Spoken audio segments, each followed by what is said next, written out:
हाँ, सभी तैयार। 3, 2, 1 स्टार्ट।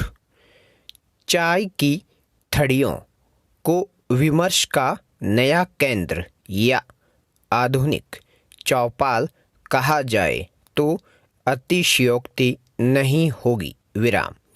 छोटी बड़ी चाय की ये थड़ियाँ दरअसल मिलने मिलाने, दो पल बतियाने का सस्ता ठिकाना है। विराम।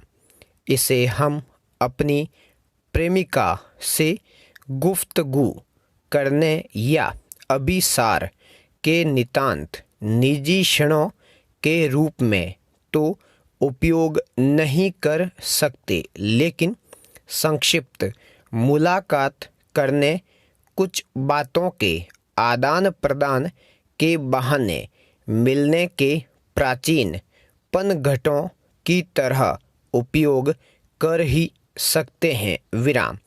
अधिकतर ऐसे शहरों में जहां कामगार आबादी ज़्यादा है या जहां प्रतियोगी परीक्षाओं की तैयारी का वातावरण है, वहां ये चाय की घुमटियाँ बहुतायत में पाई जाती हैं। विराम। इनके माध्यम से लाखों लोगों को रोजगार भी मिल रहा है। विराम। पैरा। थड़ी की कड़क अदरक वाली चाय का स्वाद ही अलहदा है। विराम। वह स्वाद नजाकत और तमाम ताम झाम के साथ दूध, शक्कर, चाय पत्ती डालकर चाय बनाने वाले ब्रिटिश अंदाज में नहीं आ सकता। विराम। चाय बनाने की यह ठेठ खाँठी शैली ही चाय का सर्वहारा तक जोड़ पाई है और उसका सफ़र ऊंचे होटलों, महलों से निकलकर आम जन तक पहुंचा है। विराम। चाय के ये ठिकाने दिन रात फल फूल रहे हैं। विराम। यहाँ पर तीखी राजनीति बहसें होती हैं, गंभीर साहित्यिक चर्चाएं होती हैं, दफ्तरों का एक दूसरे की शिकायत करें का कार्यक्रम आयोजित होता है और संबंध सुधार कार्यक्रम के तहत नई बिसात भी बिछाई जाती है। विराम।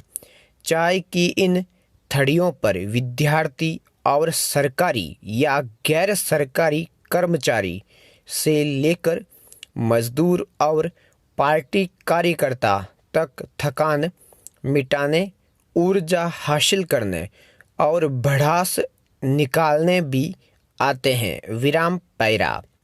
किसी जमाने में बड़े और नामचीन शहरों में कॉफ़ी हाउस होते थे। विराम। इलाहाबाद, लखनऊ, मुंबई और दिल्ली की सामें इससे ही आबाद होती थी। विराम।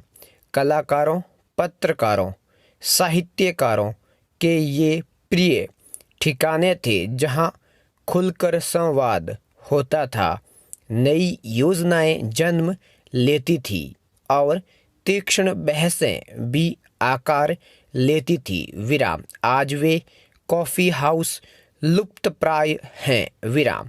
उनकी जगह बहुराष्ट्रीय कंपनियों ने कॉफ़ी रेस्तरां की श्रृंखलाएं डाल ली हैं, जहां निजता है, रम्य वातावरण है, लेकिन वैसा जनतंत्र और खुलापन नहीं है। विराम।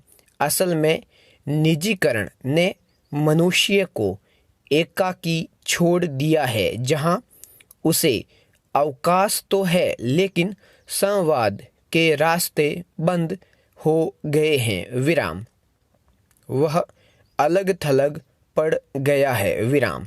इन ठिकानों के बंद होने का अभिशाप हम भुगत रहे हैं। विराम। हमारी चेतना कुंद हो गई है। संवेदनाओं को काट मार गया है विराम।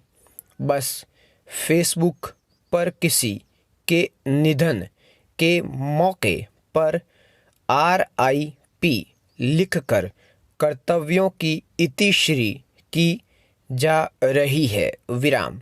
जब बातचीत ही नहीं होगी, तर्क वितर्क नहीं होंगे, तो दूसरों के विचारों को सुनने समझने और मनन करने की गुंजाइश ही कहाँ बचेगी। प्रश्नवाचक चिन्ह। ऐसे में हम एक अंधानुकरणवादी पिछलगू समाज में बदलते जा रहे हैं, जो अपने मत के आग्रह की पूंछ पकड़कर पूरा जीवन पार कर लेता है विराम। न वह अपने कुएं से बाहर झांकना चाहता है, न सोचना समझना। पूर्ण विराम।